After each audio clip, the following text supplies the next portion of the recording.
Penn State football fall camp is right here. We have got the intel with Chris with us once again. Chris, man, we have got so much going on here at the Big Ten Huddle presented by FanDuel. We are so appreciative that you come in and talk Penn State and some juicy stuff going on with Penn State here a little bit. Talked about Caleb Bacon not too long ago with his move to the edge position, but on the offense side of the ball, it sounds like there are a few position battles that need to be talked about. One in particular at the running back position. You got Carson Hansen, you got James Peoples, Quentin Martin. Looks like one of those guys is kind of standing out above the rest, according to what you've been hearing and stuff. What have you been hearing about the running back position? Who is standing out? And then we'll kind of go into some other position groups after that.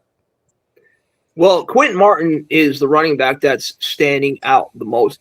And I was told this back in spring, like, a buddy of mine who has a few connections down there, met with some of the staff, and they told him that Quentin Martin has absolutely lit it up in the spring.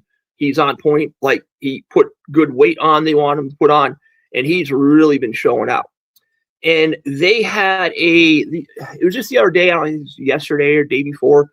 They basically had like the number one, the first team offense trying to run the ball against first team defense. They got shut right down. I mean, from everything you hear, the running backs got shut right down. The D line was just, the big 300-pounders were just all over them. But the only running back that had success between Hansen, Peoples, and Martin was Martin. Apparently, he had a couple of big runs around the left side, around off Goodman's left side, and I think it was Trevor Burr over there. So my thing is, I like Christian Hansen. Your typical Carson. Carson Hansen. Your typical big, power back, grinder, good for the Big Ten and all. He is pretty much penciled in as starter. My thing is, and I said this back when we got him, Quentin Martin has the most upside. If Quentin Martin is looking this good, and he is this good, he's the main guy that's the most explosive. He has 4.4 speed. He's faster.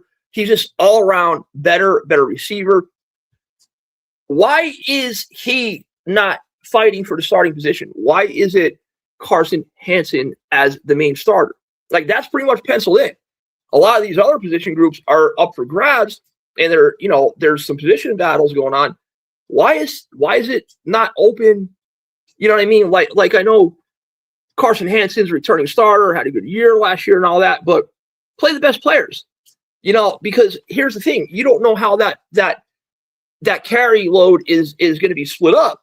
Like, if Hansen's your starter, Quentin Martin's your number two, and then wherever they give James Peoples, is that going to be like a share of like 50% goes to Hansen, and then, maybe like Martin gets like 30, 35% and Peoples the rest?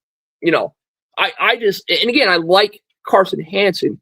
I just don't know why it's not a true position battle. Like, why Carson Hansen's penciling in as the starter. And the other thing about Quentin Martin, the way they're using him, and he had a lot of versatility coming out of high school. There's a lot of people talked about maybe moving him to receiver, even though that was never going to happen. They're using him. Taylor Mauser is implementing him a lot in the pass game. I've really heard a lot about that, where he's going to be using the pass game as well. So they're going to get him on the field. They're going to get the ball in his hands. So that's a good thing. You might see a lot of maybe some two backs in there at the same time. But yeah, no, Quentin Martin has been standing out. Is there anything you want to say on that, or? I would just say about the running game and, maybe Quentin Martin standing out a little bit more. Remember, in fall camp, the defense is always ahead of the offense, so this is not something that I'm like concerned about with the offense at all. And we talked about that a little bit with the wide receivers and Rocco Beck when I did an episode on, the good news about him throwing the ball downfield a little bit more. The good news here is that you have somebody standing out. You don't need all of them standing out, but you need somebody to do that. It sounds like Quentin Martin is doing that, and sounds like he's versatile enough. He's going to see a lot of time on the field this season. Yeah, for sure. So, and the other thing I forgot to mention there was one of the reasons that the defensive line, pretty much the defense just was like head and shoulders above and just shut the run game down. It was kind of a fire drill on the offensive line. I mean, mainly the offensive tackle. They were just moving guys all over the place. Like, you had Anthony Donka at right tackle, then I think they had him at left tackle a little bit. You had Garrett Sexton as a backup, then they had him at left tackle. I think they had Garrett Sexton at right tackle. Then they had Owen Alcini as starting at like right tackle. Like, they really mixed and matched a lot.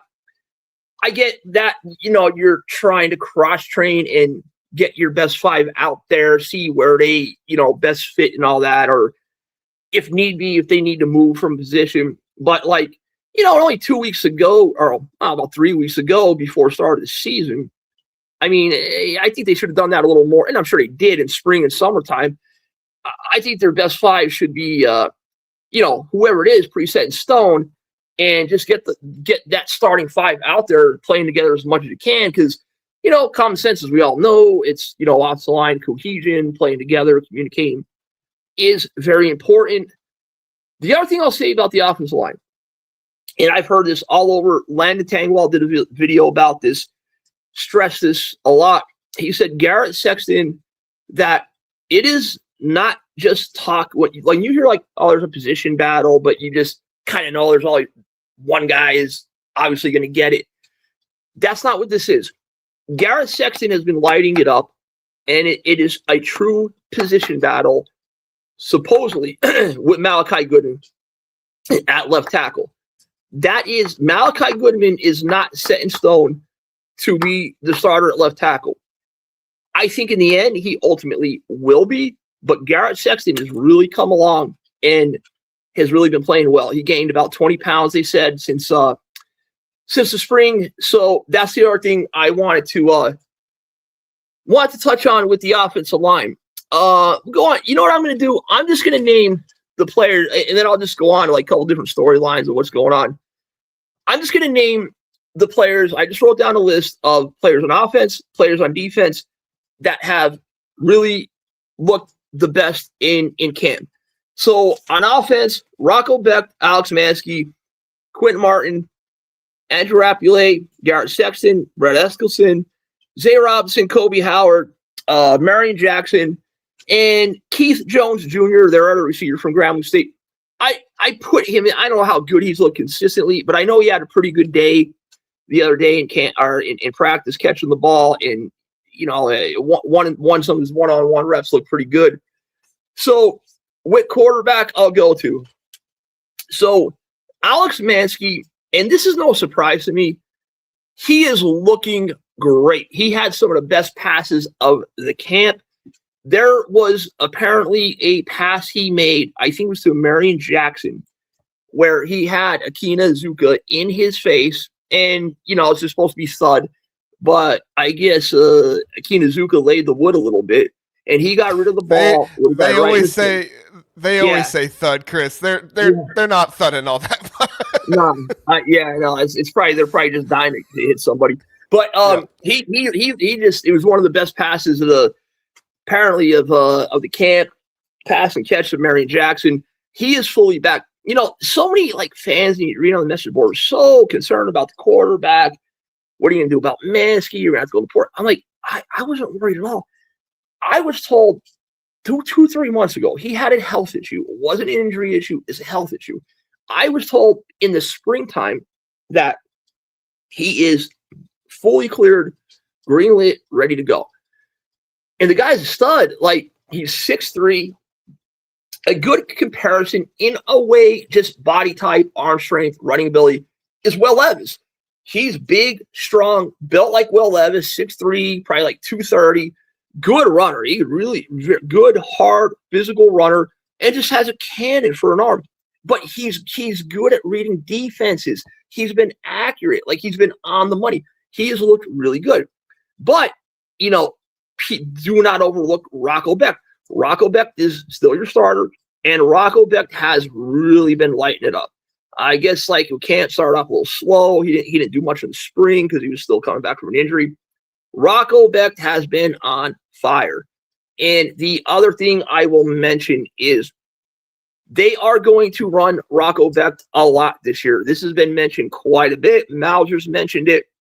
I've seen it, heard it, a couple different places. He is going to be running the ball by design a lot. So I'm pretty excited to see what this offense can do.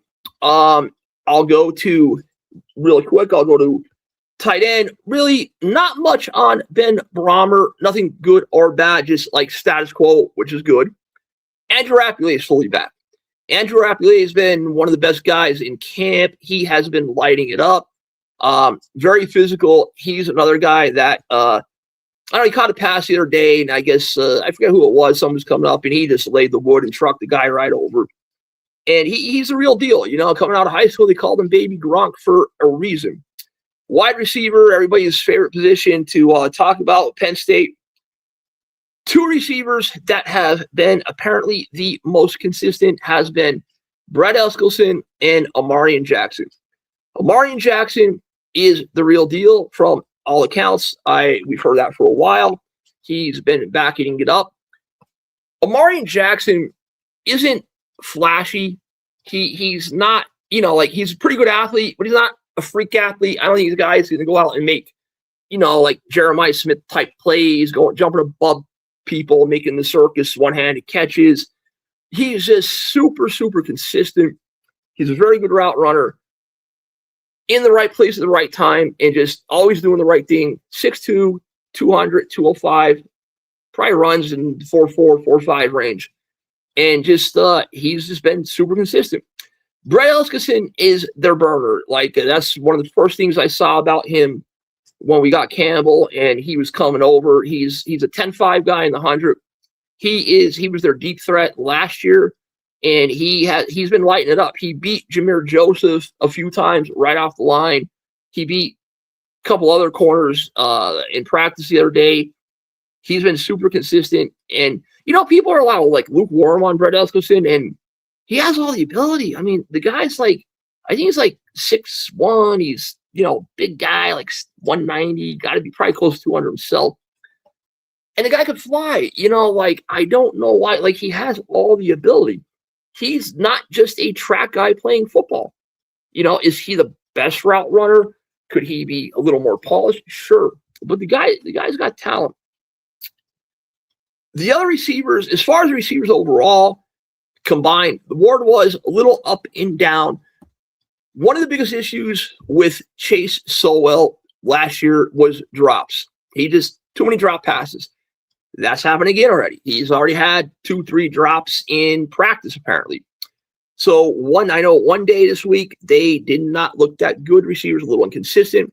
And then they followed it up the next day where they look great and dominated. And Chase Sowell looked great by all accounts. All he has to do to be a very good receiver is just catch the ball. Cut down on the drops, do whatever you have to do. Just catch the ball. So I think, the stock's up for receivers. Kind of like what we expected, but love hearing that about Amarian Jackson. Love that Brett Eskilson is coming along even more. Zay Robinson is another guy who's been getting hyped up a lot. He's kind of a body. Oh, and when Kobe Howard, naturally, Zay Robinson is kind of a similar body type. I think he's a similar player, to be honest with you. It's like Kobe Howard. Both are 5'11", just hair under 6 foot, around 200 pounds. I think Zay Robinson, they're going to use him in the return game a little bit. Fast, quick guy. More of your slot type receiver. That is how they're also been using Kobe Howard. Kobe Howard is talented enough to play every receiver position, but how they've been using him a lot is just catching a lot of the short patterns, a lot of the quick hitters, slants, things of that nature. He's good in space. He's good with the ball in his hands, good at making people miss. And he's been pretty consistent himself. So that's pretty much the gist of it for the offense.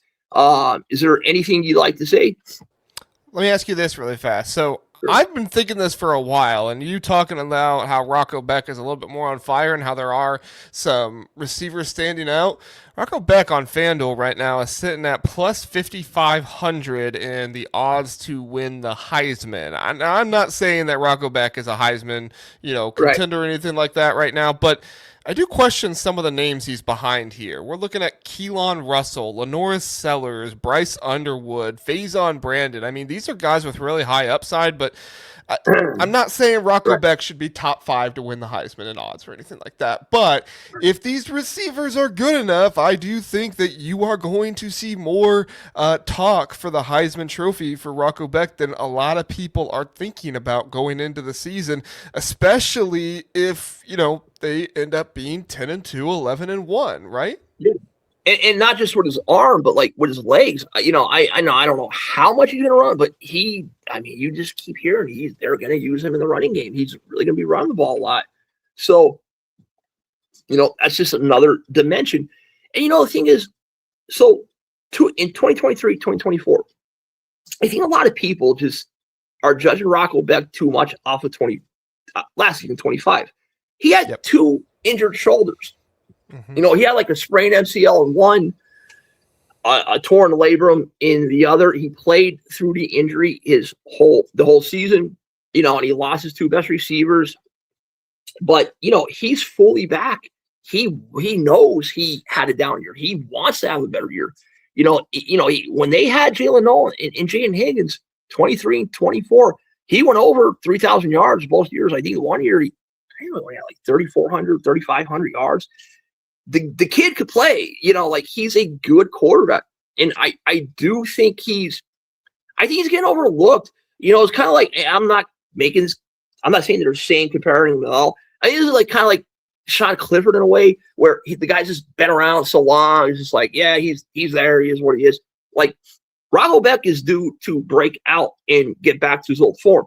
And now he has more help. Now it's not just Ben Brahmer. Now he also has Andrew Rapulate. It's not just Chase Sowell and Brett Eskelson. Now he has Kobe Howard. And he has a Penn State offensive line to run behind or, to protect them. So going against better defenses, but I just think that's just more of a plus. So, yeah, I'm excited. I mean, plus 5,500. I mean, hey, you can't help. I mean, $5, that wins, that's got to win what? Like, I mean, I don't know, do the math. Yeah.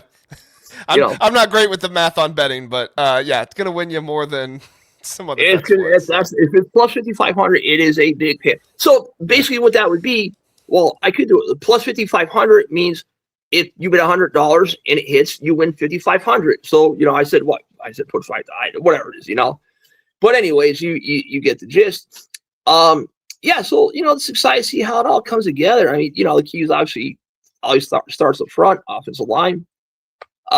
So I'll move on to the defense.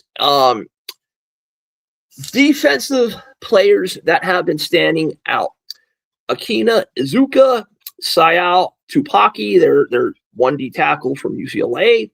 Armstrong Nodine, Max Granville, Tony Rojas, Josiah Zayas, Jeremiah Patton, and Jackson Ford.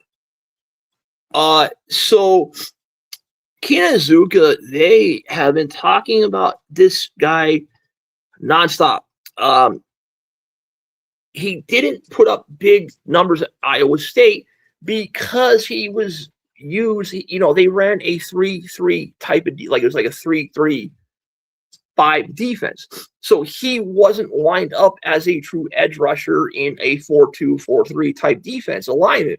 He was lined up more right over the tackle or on the inside shade of the tackle, 9-eye or whatever they think he's the real deal. Now, I do know he has been a great run defender.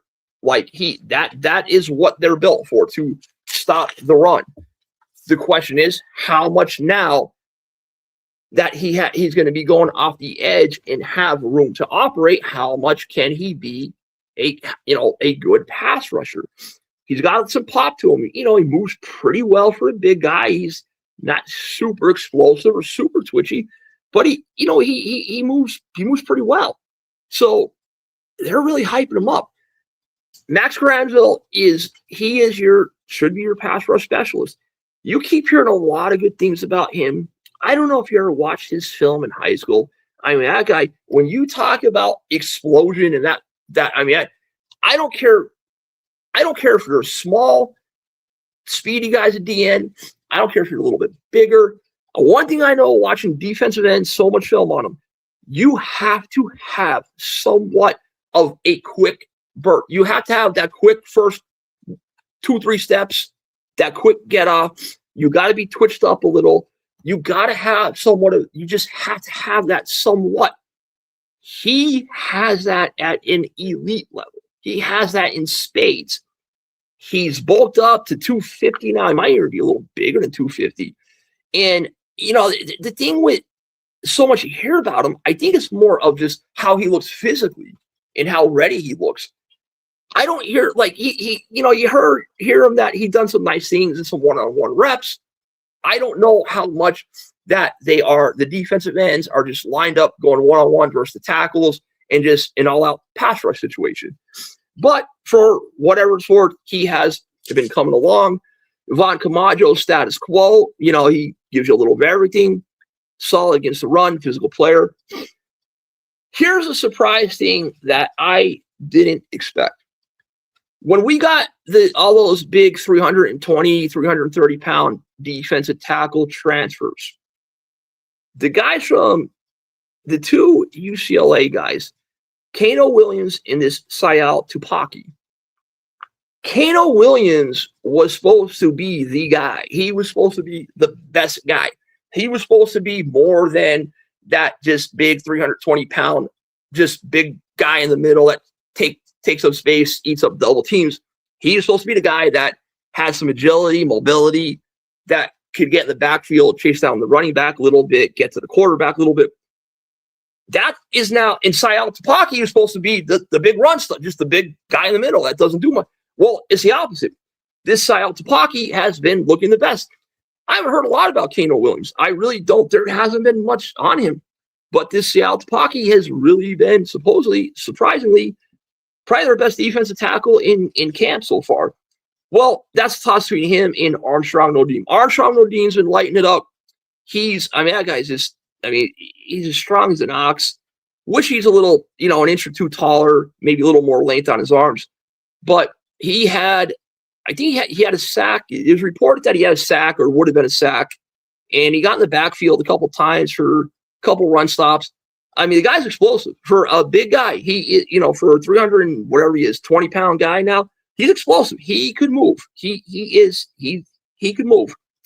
Tony Rojas has been lighting it up. He's been all over the place. 3 freshmen that are going to play the most. I mentioned Marion Jackson. 2 others, Josiah Zayas, Jackson Ford. Josiah Zayas, is officially now a safety. I don't know where he's on the depth chart. He's a true freshman. He's 6'2", a little over 200 pounds. Just really coming along, learning the game, asks a lot of questions, and he's a good athlete. He's a good athlete. Let me just jot something down. I don't forget it here. So that's your not much else at linebacker. I will say, and I did touch on this on the one show with Cooper Ebel. Status quo, Cooper Ebel, nothing really to report, good or bad. He has to get better in not having as many missed tackles as he did last season. That is, I don't know how many people, you go and type on YouTube, Landon Tangwall, Cooper Ebel show. He broke it down. I don't know how many people overlook this because it's a big thing. He had I think it was like a 22, 23% missed tackle rate, something like that. The average for a linebacker, I think it was like a powerful linebacker, is like 10, 11%. He had it is really bad. So he needs to get better. Wrap it up. Okay. Caleb Bacon, I know everybody's talking about the move. Here's what's interesting, and I'm not totally sure. I just watched a video on Matt Campbell. He was asked about Caleb Bacon, like the move, if it's full-time. I don't think it's a full-time. I don't know if it's going to be a full-time thing. I think he's probably going to play more at edge, but I think you're still going to see him at linebacker a little bit. I don't think it's the way Campbell answered the question, unless I misinterpret it. All camp in the spring, summer, he has been practicing with just solely as a linebacker. And the way Campbell pretty much said it was he has, they went back and, thinking back to their Iowa State days. And I don't know if they're watching film, look at some stats on them. He played like a little over 50% of snaps at Ohio State on the line as an edge rusher of sorts. And so they said, we got to get him back training and get some practice with him on the edge. So that's what they did. They haven't done it yet at Penn State. So I think it's more cross training, even though he might play more on the edge than he does regular linebacker. I don't think he is fully 100% defensive end only. Like, I do think you might see him at linebacker here and there as well. So I did want to note that Jeremiah Cooper is still out. I think he's supposed to come back like next week. No idea what his issues is. Like, obviously he's nursing some injuries. Supposedly Jeremiah Patton is established as, if you're putting Zion Tracy, label him as a safety, Marcus Neal, Tracy, then Patton would right now be the number 3 safety. Obviously, when Jeremiah Cooper comes back, that's going to knock Patton down to number 4. That's pretty much the gist of what I have. Now, there is something somebody mentioned that I do want to touch on. I wrote all kinds of crap down here trying to get ready here. I do want to mention this. Do people realize how good of a kicker Ryan Barker is for Penn State? No, do they know? I don't think they do, man. I think we mentioned him a little bit on the season preview, Zach and I did, but yeah, I don't think people realize it. Yeah, I'm going through I was flying home. I had this stuff ready for work.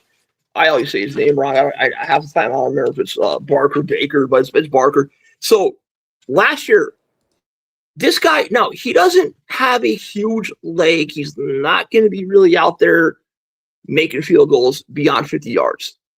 He was 18 of 19 for field goals last year. And the one field goal he missed was a 53-yard attempt that was blocked. This is the most accurate kicker I've ever seen at Penn State. This kid is clutch. So, just thought I should, kickers are important. Having a good kicker. Just thought I should throw that out there. Something that someone mentioned on a show once that I thought was pretty, just kind of give me something to think about. I mentioned how with the quarterback recruiting, I'll just say it now. I know times went by. They could have had Peter Bork. Their number 1 prospect in 2028 was Peter Bork. When it was kind of came time to make a decision, they're kind of like, okay, what are you going to do, Peter? He he drug it out. I'm sure some agent play was involved there. He drug it out a little bit. When he drug it out, they started looking at Will Wood. They absolutely fell in love with Will Wood.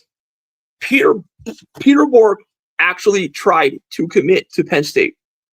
He tried to commit to Penn State, and they said no. They turned Peter Bork's commitment down, not just because he was taking his time, messing around a little bit, but that is how much they loved Will Wood. Now, you think about Will Wood. What quarterbacks? What's the one besides Rocco Beck, the main quarterback that was the most successful for Matt Campbell that everybody talks about?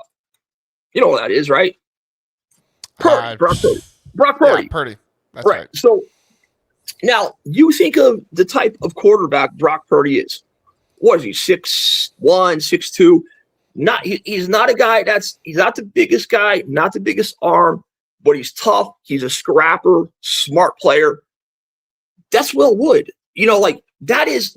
I actually think Will Wood, at this level is probably better than what Purdy was. That is Will Wood. Will Wood, he's not this big NFL caliber, prospect. He's 6'2". He's a scrapper. He can run. He can get the tough yards. He's got really good instincts. He just does everything right. And somebody was saying does Matt Kent, because they really loved Will Wood. Is he just so this is the guy. Like, so, like, does he just see Brock Purdy in him? Like, does he just have this, how he likes, like, all his players, like receivers, the ends, big everywhere? Does he just have this vision of, like, some former players that he had the most success with, where he's kind of trying to, like, replicate that now? Because someone mentioned that. And if you think about it, their running backs, two of their better running backs, Breece Hall, David Montgomery, they're big backs. They were big, bruising, tough runners, physical. Breece Hall had some speed too, obviously, but he was a big bruising back. They went out and got Aiden Gibson. He transferred to Rutgers. He decommitted, went to not transferred. He decommitted went to Rutgers. He was the same way. Like, this Chukwu Odu is going to be, I think he's like already close to like 220 pounds in high school. Now, he has really good speed. He ran like a 10.6, 10.7, 100, but he just likes these big bruising backs. So I'm thinking, like, okay, like, they mentioned that about Purdy. Then you think about, like, Breece Hall and David Montgomery. Look, Carson Hansen. What type of back's Carson Hansen? He's a physical runner. So, like, I'm not saying they'll never go out and get a smaller back. The guy they like now for the 28 class, I forget his name. It's a kid from Philadelphia. I think he's like another Will Howard. I'm probably saying his name wrong. I watched him. I mean, he's okay. A big physical runner. Not the fastest, most explosive, but they, like, the one thing I will tell you about this Penn State team, I can guarantee, is they will be physical. They will be very physical. DN, who's the guy? Who's the guy who's on the Jets? Who's their best DN at Iowa State? I'm drawing a blank now. Will something, another Will guy. I'm drawing a blank.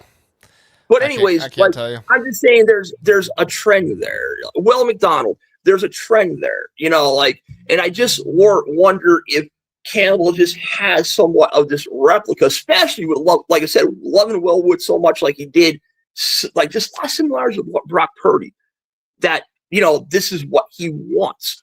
So, anyways, that's pretty much what I got. I think I hit on pretty much everything. So, any 12 personnel is going to be their base offense. When the defense won, in apparently all week, defense looked great. They have been playing a smothering type of zone defense. And one thing about Dan Lynn, he's huge on communication. He has this saying, obnoxious communication. And supposedly they play a very good, sound zone defense that has really been coming along well. I think that's pretty much everything that I got. I think I touched on everything. Sweet. If there's anything you want to add or ask, go ahead. No, I think you covered it, man. It's a full camp intel on Penn State so far. We'll try to be back next week with some more intel on the roster and how camp going and stuff like that. We got Marshall coming up here in 3 weeks? Yeah, something like that. Yeah. So yep, I can't wait. Yeah, looking forward to it. Anything else you want to add before you get out of here? No, that's about it. Just just gonna keep following. I mean, close as I do, like I always do. Talk to who I can talk to, and just can't wait for the season, man. Not just Marshall. I can't wait for Temple. I live in northeastern PA. I love going to Philly, so that'll be a great trip, man. To go to Philly, see Penn State, eating some good Nick's roast beef, and one game I'm hugely looking for, going out to Washington. That place, I love the Northwest. I love the national parks out there. I was at Glacier National Park. Washington got 3 national parks, man. I won't do them all, obviously, but I'm excited for that, man. So that's awesome. Yeah, I've been out to the Pacific Northwest too. It's a great spot. Yeah. Great spot. Yeah. So, all right. Penn State fans, thank you for listening and watching the Big Ten Huddle. We appreciate it. If you would, please do like the video, subscribe, do all that good stuff. It really helps the algorithm. And let people know that we got Penn State videos coming every Thursday here, whether it's fall camp intel, whether it's, game recaps, game previews, stuff like that. I'm sure we'll get into some of that stuff as the season goes. And we'll keep you up to date on what's going on with Penn State football here on the Big Ten Huddle. Thanks so much for watching. Thank you, Chris, for coming on. We appreciate it. And we'll see you next time. Have a good one. See you later, guys.